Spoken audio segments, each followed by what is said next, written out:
All right, everybody, how you doing? So, I know it's been a little bit, but I've been getting pieces together for the Lexus. We got her pulled in here to the shop, and I got just about everything for the R154 swap. So, we're waiting on a shifter and a pilot bearing. They should be here like any day, so I'm just gonna start on it. I'll go over a couple things that I have, and then we'll jump right into it, and I'll probably just work on it most of the time and cut in and show you little pieces, but let's get into it.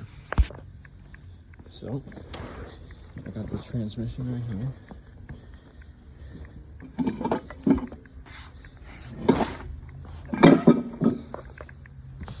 It's R154, it's a rebuild, it's got 500 miles. If you've watched the previous videos, you know how I got it, where it came from. I got the drift motion shift kit on it. I'm waiting for the drift motion shifter. I got chase base clutch line. This is for the Supra and SC300. So this will definitely work for the IS300.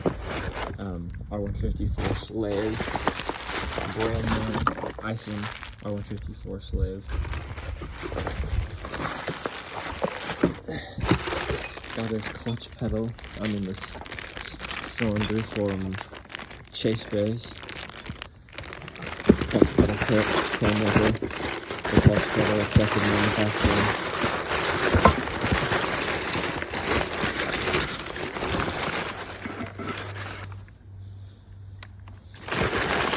Then I got the excessive manufacturing trans mounts right here for the R154.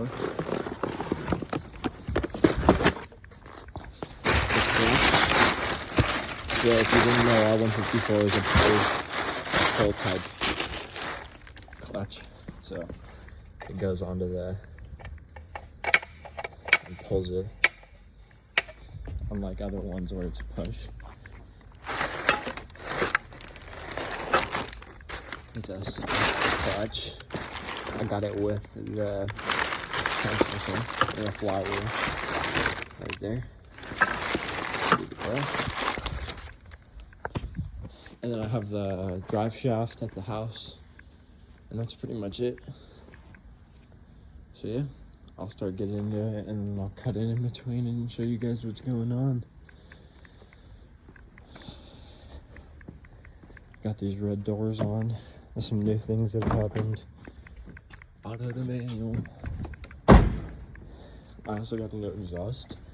On my birthday was January 29th. So my girlfriend bought me this exhaust. It's pretty cool. Spec D exhaust. It sounds pretty good. I'll probably throw a clip in right here. And then yeah. What else have I got? Oh, and then a drift event that I didn't film on it was my dad's birthday on the 22nd of January. I could throw a clip in here too.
We're getting there. We're up in the air. We got a piece of the exhaust off. I think I'm gonna leave that half on. I don't think it's gonna be in the way. Let's get the first half off, and then I'm ready to start pulling the trans. All right, we're chugging along. Got the drive shaft, exhaust. Right now we're working on the starter. I got the the trans already lowered so I can get access to the starter better. And then flywheel bolts, bell housing bolts, and then the trans is ready to come out. And then I gotta take this whole shifter assembly apart in the dash.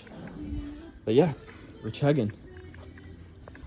All right, so it's like 2:39.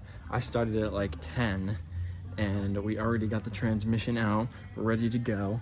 I'm gonna start taking apart the shifter assembly inside of the car and just get everything ready to put the booster, brake, master cylinder, all that stuff. Gotta cut out the hole. But I'm gonna give you guys some tips and stuff on what will make this job way easier because I did it pretty fast. And this is my first time ever pulling an is300 trans, so let's get into it. So I'm doing this on the ground. First thing I'd recommend is some nice, good, big jack stands. These are like truck jack stands, like 4-ton jack stands all the way around. I have 2 jacks because my car's hella low, so I had to use 1 jack to jack the car up a little bit while I got this one under there to jack the car up the rest of the way. A trans jack is gonna help you so much. You don't wanna be fighting that transmission on just a normal jack. You can hurt yourself. This thing weighs so much, like it's not even funny compared to this. This thing weighs like 200 more pounds. And even with the tranny jack, this one's kind of used, so as soon as I sprung it down, it just slammed to the ground. So just be careful with dropping the transmission. It's a heavy bitch. Other things, you want like a good, nice set of long 1/2 inch extensions and 1/4 inch 3/8 extensions. So I used this one with another one and then another short one on the end and a swivel socket to get the top bell housing bolts on. And that helped me so much. And I used it, they were so tight that the Ugga-Duggas didn't work, so I had to use a long breaker bar. I'd recommend a long breaker bar. And yeah, that's pretty much it. As long as you got all that stuff, it should be pretty easy. These are really good to have. A ratcheting wrench.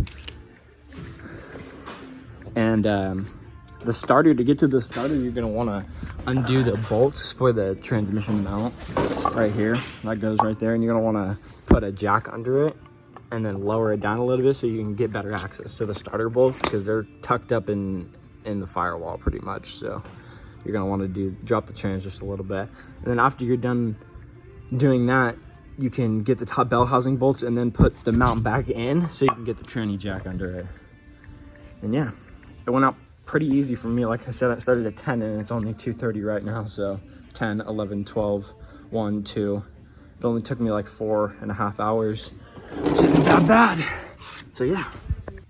So it's the day after, or the night after I pulled the transmission out of the is300. I had to stop pretty much right there because I need the pilot bearing and the shifter. So I can't put the transmission in without the pilot bearing. I have a couple more things I need to do, like take apart the shifter assembly and do the wiring and then drill the hole for the master and stuff and mount the clutch pedal. But that should not take me that long. Some other things I wanted to talk about that a lot of people do not disclose when you're doing a manual swap from auto to manual and the is300 is you can't just wire up the car to make it think it's in neutral all the time. It'll only get you so far. So once you do that, pretty much if you have the stock ECU, it's gonna go up to 3,500 RPMs and then put itself into limp mode because it's gonna realize that the automatic transmission isn't there communicating with the ECU. So you're either gonna need to get an is300 manual ECU or you're gonna need to get an automatic transmission emulator, which you can buy.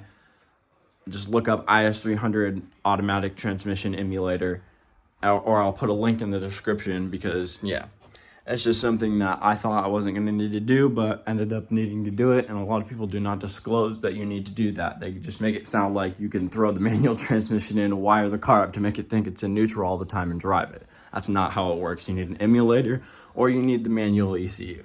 So make sure you add that to your list. And I think that's gonna end it for this video. I'll have a part 2 of me putting the transmission and wiring the emulator in and everything like that. And that'll come soon. Also, part 2 of building this Impreza is coming. Don't worry, I haven't forgotten about that. It's just been put off to the side for a little bit because the buddy that's helping me do it, my Subaru expert, broke his ankle. So he hasn't been able to do any work on the Subaru or the parts car. So, and finally he's just starting to heal up, so now he can start taking out the wiring out of the Forester and stuff like that. So it's getting close, and I'll give you guys part 2 of the Forester build when I get the chance. So yeah, stay tuned.